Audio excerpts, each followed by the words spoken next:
Berechi Eze à Arsenal pour 70 millions d'euros. Et on pose la question, est-ce que c'est une surcote ou un juste prix? Toi, tu partirais sur quelle théorie, mon copain? Écoute, tu nous as dit quel prix? 70? 70 millions d'euros.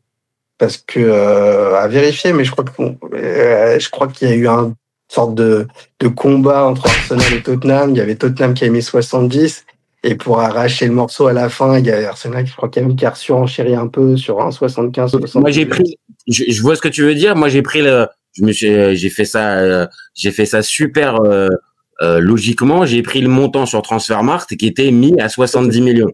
Maintenant, on le sait, tu as raison aussi de le préciser, sur Transfermarkt, toutes les histoires de bonus, elles sont généralement données 1 ou 2 ans après, en fonction des bonus qui ont été levés ou pas. Ouais, donc là, au moment où on parle de 70 millions, donc peut-être que c'est un peu plus. Est-ce que toi, spontanément, quand tu entends 70 millions pour Eze, est-ce que c'est un juste prix pour un joueur qui a progressé ces dernières saisons, ou est-ce que c'est une surcote entre clubs anglais? Écoute, déjà, bon, que ce soit 70, 75, entre clubs de première ligue, on n'est pas à 5 millions près, hein, là. Mais, écoute, si tu as une vision globale, tu vois Eze, Arsenal pour 78 millions d'euros, effectivement, ta première réaction, c'est de te dire, oui, c'est peut-être un petit peu cher, effectivement, c'est cher. Maintenant, on est fin août, on l'a dit, c'est la fin du mercato, donc on a vu aussi les mouvements qui ont eu lieu jusqu'à présent. On a vu notamment les mouvements qui ont eu lieu entre clubs de PL. C'est ça qui est important de souligner. Il y en a eu quelques-uns que j'ai en tête. Bon, t'as Madueke qui est parti justement à Arsenal de Chelsea pour près de 60.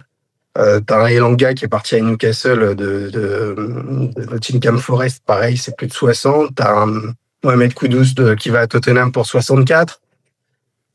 Et encore, je te cite les plus connus. Hein, parce qu'il y en a encore. Là, dernièrement, il y en a eu un de West Ham qui a un joueur de Southampton à 50 millions, un Matheus Fernandes. Tu peux rajouter un Matheus Cunha, un Brian Mbeumo, tu peux... allons-y. Là, je t'ai parlé vraiment, voilà, je te parle des joueurs vraiment... vraiment entre clubs de première ligue. Mais si tu rajoutes en plus de ça, effectivement, les Kitike, les Firth, les Sesco, voilà, avec des prix hallucinants. Non, on peut pas, on le dit assez souvent. Tu vas rejoindre la longue liste des gars qui font ce constat. C'est-à-dire que la première ligue est un vrai champion, c'est un microcosme. C'est un microcosme où personne ne peut réellement, en tout cas là, dans cette période de mercato, arriver à lutter. Donc oui, là, moi, spontanément, je vais te dire, quand on pose la question des 70 millions pour Eze, je pense qu'on va être d'accord assez rapidement sur la valeur du joueur. Le joueur, il est bon. Le joueur, il est bon, il a progressé, il apporte quelque chose, il peut jouer côté gauche ou dans l'axe. C'est un beau joueur de foot. 70 millions pour un joueur qui va être véritablement titulaire. Là, j'avoue que forcément, on arrive sur le côté surcote. Si tu me dis que c'est un titulaire indiscutable dans le schéma d'Arteta, pas de problème, allez, à la limite, c'est un peu cher, mais ok. Mais là, je suis pas sûr, moi. Je suis pas sûr qu'il est titulaire indiscutable. Je suis pas sûr non plus. Effectivement, c'est le cœur du sujet, c'est-à-dire quelle va être l'utilité d'un Eze Arsenal, quelle fonction il va avoir, quel statut il va avoir Arsenal. Si c'est effectivement pour mettre plus de 70 bars pour un joueur de rotation, ça fait très très très cher. Et je place une info juste avant. Je te coupe 2 secondes. Je place une info. Transfermarkt le valorisait à 55 millions. Donc là, on est typiquement dans la surcote totale du gars. Alors ok, il devait bien être géré au niveau du contrat, mais la valeur, elle est de 55, et là, on parle de 70 plus des bonus importants. Donc là, on répond un petit peu avec cette info-là aussi. Pour moi, on est dans la surcote. On est dans la surcote pour Eze. On est dans la surcote, clairement.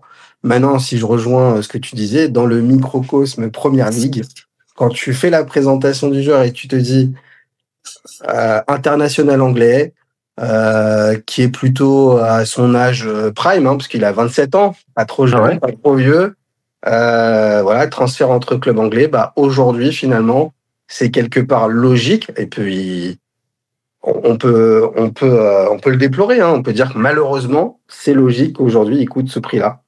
Mais c'est cohérent avec les autres tarifs qui ont été appliqués entre clubs de première ligue. Ok, donc sur ça on est d'accord. Et alors pour conclure notre débat, même si c'est pas réellement la question, puisqu'on s'attardait là sur le prix, mais est-ce que tu penses que Eze, il apporte le vrai truc nécessaire pour, allez, on va être clair, aider Arsenal à remporter la première ligue cette saison? Est-ce que tu penses que c'est le transfert qui manquait ou d'autres comme Gyökeres par exemple qui sont arrivés te font dire non, c'est pas lui le transfert majeur?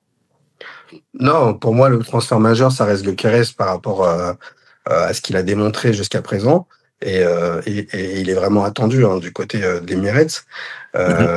Eze, je pense qu'il aura un peu plus droit à l'erreur, il y aura un peu plus d'indulgence par rapport à Eze du côté des supporters d'Arsenal. Maintenant, il est évident que compte tenu de son prix, compte tenu du statut qu'on vient d'évoquer, il va falloir qu'il apporte quelque chose. De là à te dire que c'est lui qui va leur permettre de franchir le step qui va leur donner la première ligue, je suis pas convaincu non plus, clairement. Moi, je suis pas convaincu non plus. Maintenant, pour avoir regardé Arsenal ces dernières saisons, pour moi, il y a un vrai problème côté gauche. Il n'y a pas réellement quelqu'un qui s'impose. Martinelli, on a pu le dire assez souvent sur la chaîne, c'est insuffisant à mes yeux en tout cas, et pour beaucoup.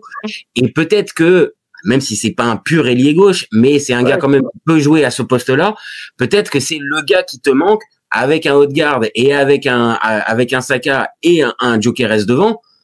Mine de rien, là, Arsenal a une équipe vraiment pour moi pour aller regarder Liverpool dans les yeux à la fin de la saison. Hein.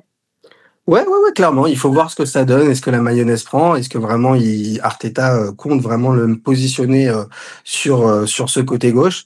Je te rejoins complètement, Martinelli, même si c'est un très beau joueur. Moi, j'aime beaucoup en termes de qualité intrinsèque du joueur. Il est joli, mais en termes de rendement et de ce qu'il apporte à Arsenal, c'est vrai que ça reste insuffisant. Donc, il faut aller apporter de la concurrence. Il faut voir si ça peut être éventuellement Eze qui apporte ce qui manque jusqu'à présent. C'est toujours Arsenal qui fait des belles saisons, mais il leur manque toujours un petit quelque chose pour arriver cocher le truc. Ça devient limite un cliché, mais c'est vrai que le fameux Baby Gunners, les gars qui jouent bien, mais qui au moment clutch, qui arrivent, on va dire souvent à choquer. Bon, c'est vrai que là, ça serait quand même bien que Arsenal puisse passer ce step. Et on vient de le dire, un Eze, pour moi, ça peut aider. Maintenant, pour trancher notre débat, bon, on est d'accord, c'est une surcote. Et d'accord, surcote. Je pense qu'on est d'accord. Si on doit se positionner, oui, je me positionne dans le côté surcote, clairement. Ok.